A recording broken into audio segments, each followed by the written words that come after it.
In this, the third of our Introduction to C++ talks, we're going to have a look at some of the curious features of C++. Curious in the sense that quite often people whose first language is, say, Java or C#, when they come to C++, they'll encounter a few of the features of the language or characteristics of the language that look strange, that almost look a little bit backwards, and often sort of are slightly confusing.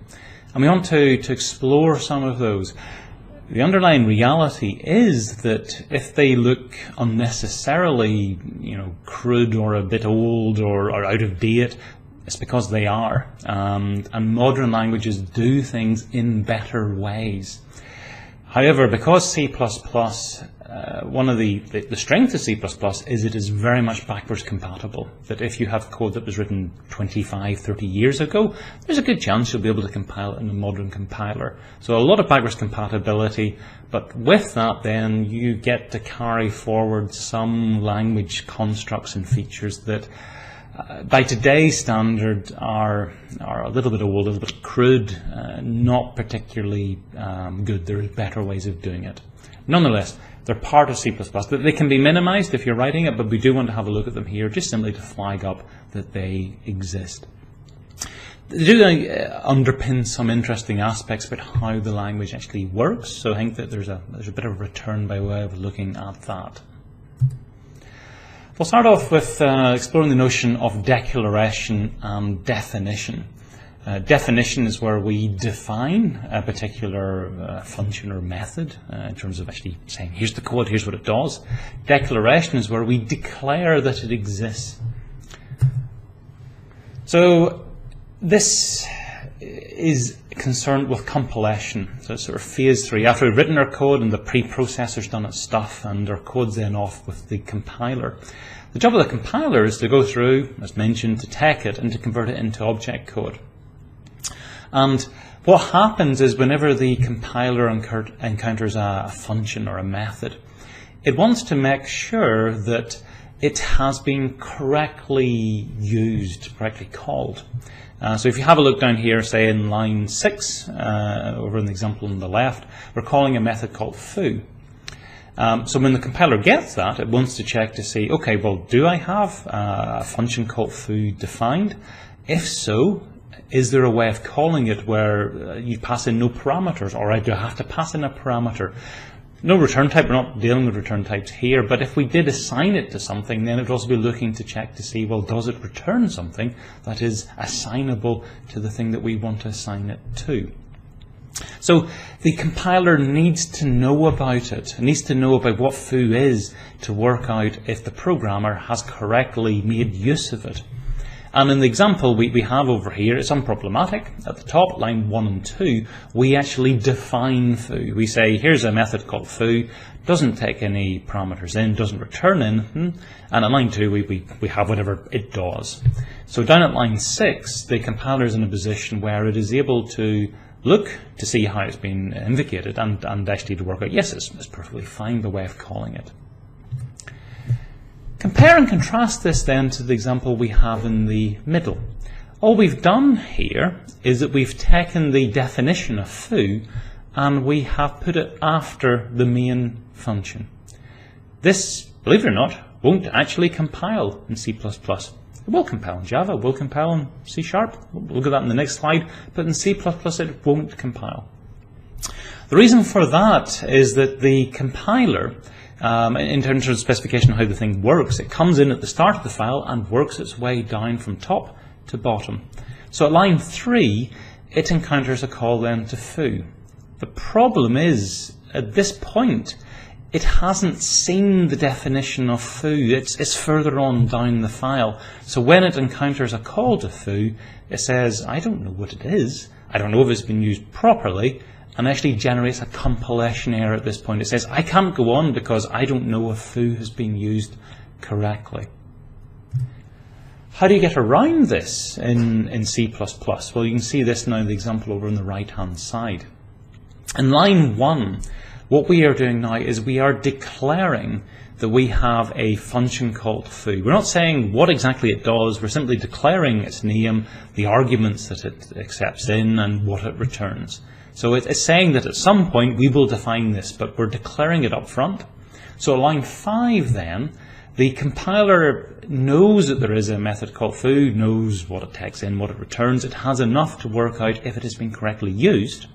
And then finally down in lines 9 and 10, we actually define it by way of saying what exactly it does.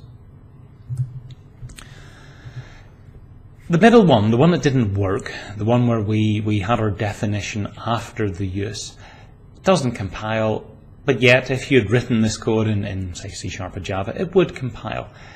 And you think, why? Why does C++ do this here? Why on earth does it adopt a sort of a top to the bottom approach? Why do you not go for a multi-pass approach, where the first pass is you go through, you work out all of the things that are defined, and then the second pass you go through, you look at the code, you convert it into the object code, and you've got your table, if you like, of things that are defined. Why on earth doesn't it do it that way? In today's standards, there is no good reason whatsoever. It's really an historical artifact that 30, 40 years ago, where computational resources was much less, it actually would have been, for a large piece of code, difficult to load the whole thing into memory, to process the whole thing, to build up these tables. It was more efficient simply to say, start at the bottom, go down to the, start at the top rather than go down to the bottom, and produce your object code as you go along.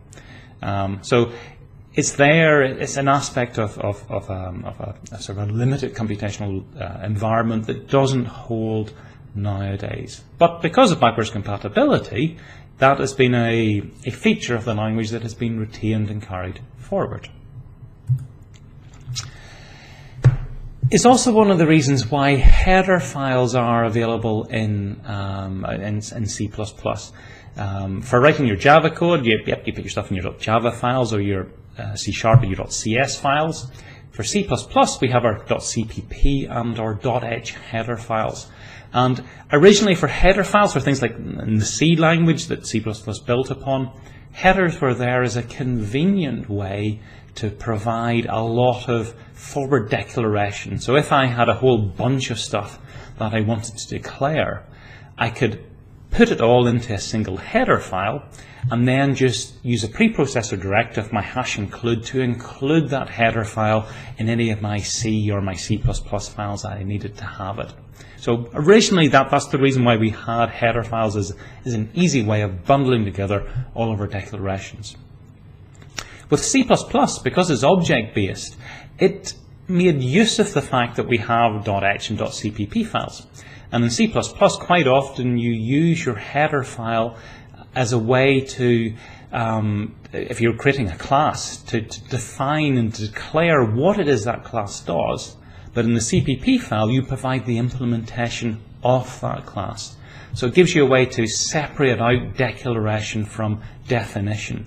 And actually for classes, this is actually a useful thing, because most often you do simply want to say to user of a class, here's what the class does, here's the methods, here's the properties, and you don't need to worry about the implementation, which can be kept, if you like, behind the scenes. Now, so header files can be quite nice. That said, it wouldn't be C++ if they also didn't have some complexity to them. So we'll have a look at some of the slightly irksome aspects of them. Here's an example, and we'll be getting on to showing why header files come in, and then we'll look at some of the ways that they can maybe be a little bit complex. And again, this is still concerned with compilation here. So I've got a project, my favorite IEE. As part of that project, I've got a couple of CPP files. And one's, let's assume it's a helper CP file, which contains a class, a lot of nice useful things within that. And then I've got my main CPP, the thing that sort of kicks the program off. Because my helper class is so useful, I want to use it within my main. Now, if I had written my main the way it is at the minute, where I say, let's create a new instance of my helper and let's call my help method of it, I'll get a compilation error. And the reason for that is that each of these CPP files are compiled on their own, if you like, almost in isolation.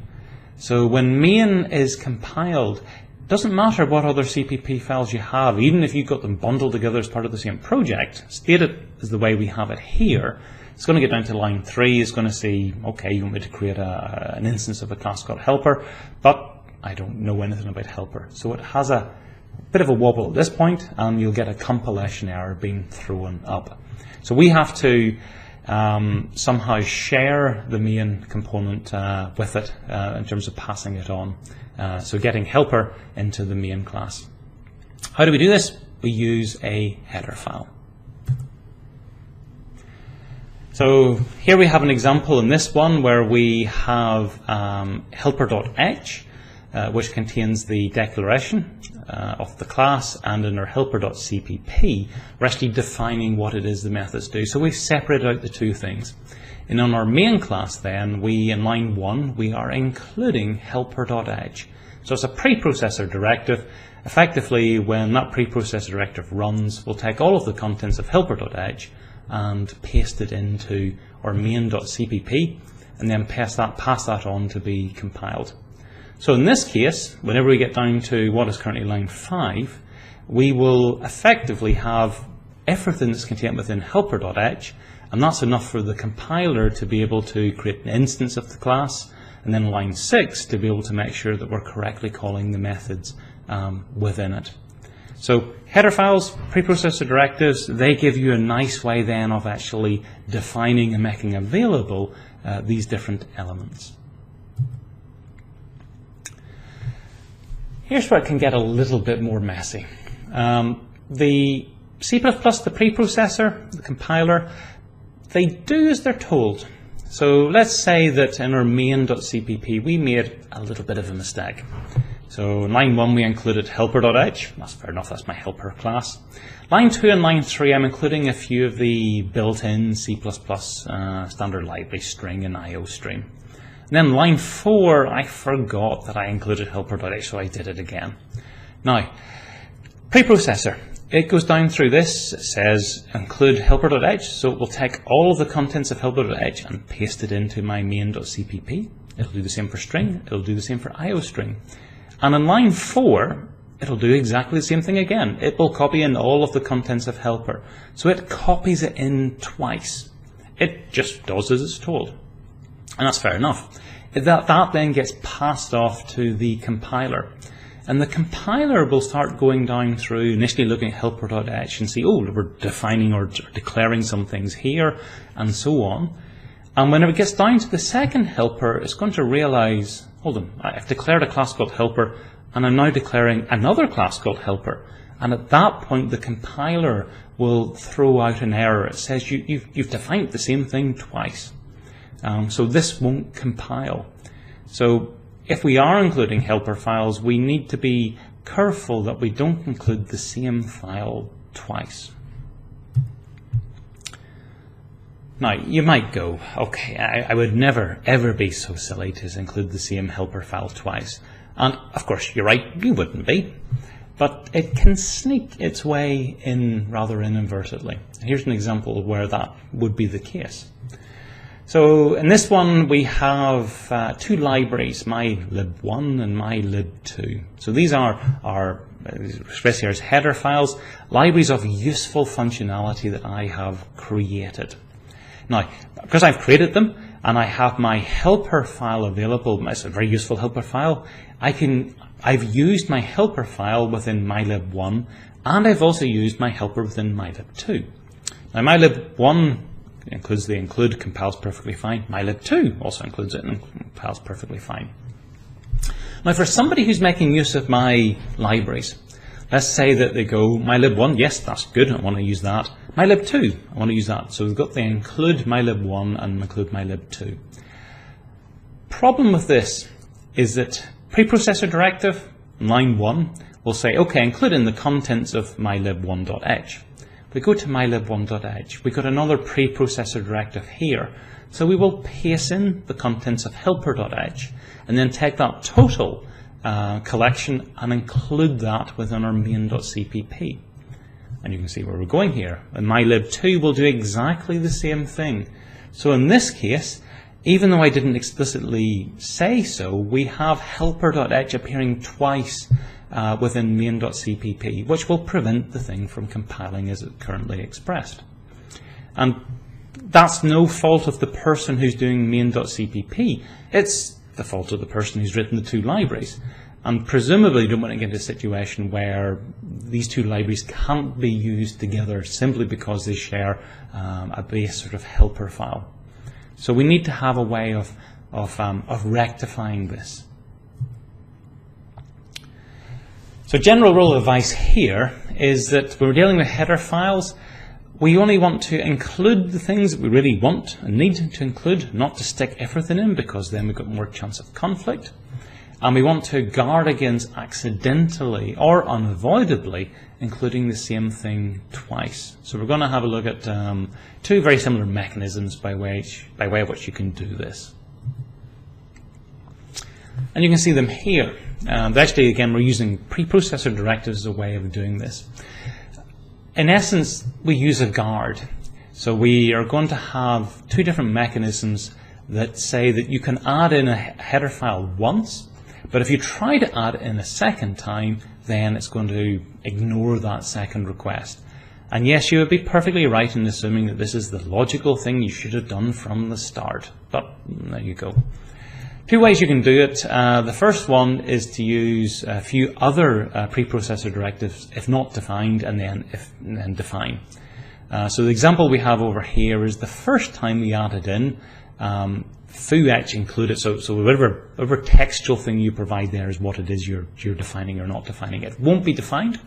So in line 2, actually, we do define it and then add in our foo class. So it gets to be foo gets to be pasted in once.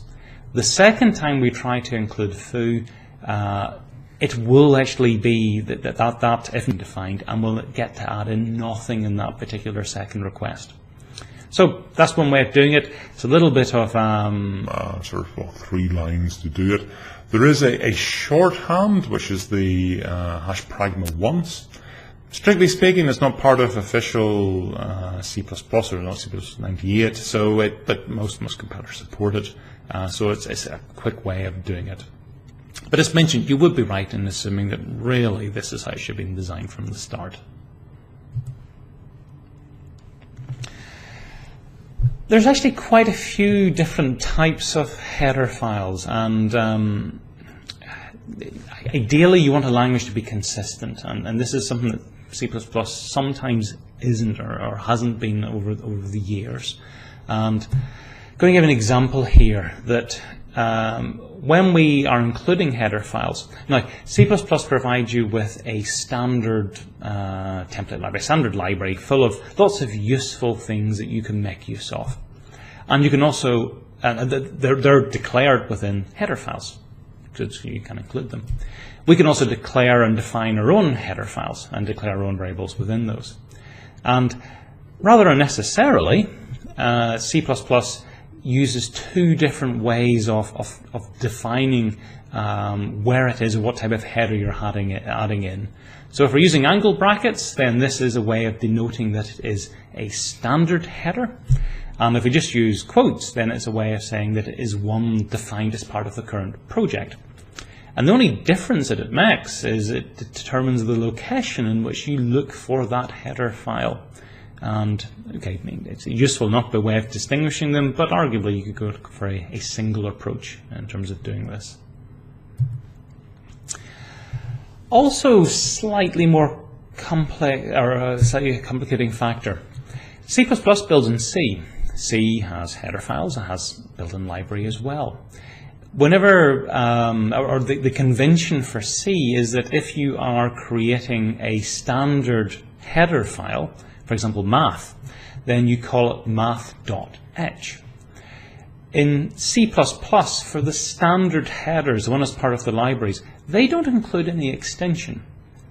And what C++ has done is that it has taken a lot of the libraries, the headers that were available within C, to produce C++ versions of those C headers. So that's not too complicated a way of doing it. So the two ones we have down here, so hash include math.h, This effectively is a C header file because it's a .h, and the hash include CMath. That's a way of saying that this is the C++ version of the CMath library, if that's not too confusing. Now, you'll see this for a lot of the sort of standard libraries in C that are also replicated in C++. In quite a lot of the cases, there's no difference between the two. They're basically the same. Sometimes, though, the C version of the C++ version of the C library does actually contain a few extra differences. And just to complicate things further, other than having a C++ version of the C library, you can also have a C++ version full stop, just the C++ version itself. And here's an example of limits. Now, we're looking at data types later on. Limits tells you how big or how small your data is. So for example, it defines the largest integer, the smallest integer, the largest floating point, the smallest floating point, things like that. And there actually are 3 different limits files that are available. So if we include angle brackets limits.h, then this is the C limits file. If we include C limits, then this is the C++ version of the C limits file, and it's basically the same functionality. And if we include limits, then this is the C++ limits library, and that generally contains a lot of extra stuff in this particular example. You're right, it is a tad confusing, it's a tad unnecessary, but this is backwards compatibility for you. I mentioned about the sort of built-in library. So C++ does have a standard set of libraries which are very useful. You also get quite a lot of well-established third-party libraries, things like Boost, that quite a lot of C++ programmers will use. The standard set of libraries, they are not as rich as the ones that would come along with, say, Java or C#. So if you're using C++, there generally is more of a need to get other libraries and to have them built in and included as part of your project. Namespaces then. So this was a slightly later addition to C++. And it's a very useful one, and it's sort of taken for granted within languages like Java or C# when you have your namespace or your package as a way of tying together all of the things that you have written. We'll have a very brief look at them now, but we'll look at them later on when we look at classes. The reason we have the benefit of namespaces is that it lets the programmer or a company or an organization take a collection of source code, of CPP files, and group them together into a meaningful whole, to sort of package them together into some defined project or namespace. And that lets us bring it together, avoid naming conflicts, things like that. So I'll have a brief look at this. So here we have an example in 2 libraries, library A, library B. In both libraries, we're declaring a function called proc. Takes no parameters, turns an int. If within my class.cpp I include in a.h and b.h, fair enough. And then in line 6, I try to call proc. I've got a problem because do I mean the version in A or do I mean the version in B? So namespaces, they come in as they provide us with a way of saying if it is the particular method from the A or from the B or from whatever namespace A uses and the namespace that B uses. The standard library, it has a namespace of std, slightly unfortunate, but there you go. So anything, if you have a look at the top example where we're hash including IOStream. So IOStream, it's in square brackets, angle brackets rather, so it's part of the built-in libraries. We don't have a .h, we have no C in the start, so this is the C++ library here, or header file. It's for input-output streams, so for getting things in and out of various streams.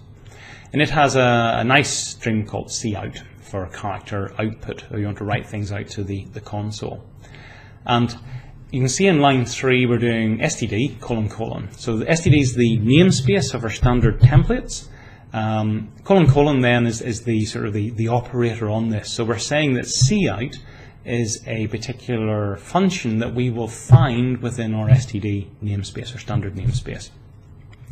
For doing cout, we're then passing in a string, and we want to pass in then the end of line, the ENDL character. So it's taking new lines. This is basically your /n within most other sort of string formatting ones. And again, that's a data variable that's declared within our standard template, so we can declare that. So using a namespace, it gives us a way of saying what exactly or where exactly cout and endl are defined. In the middle example, you can see here we're using another directive known as using namespace.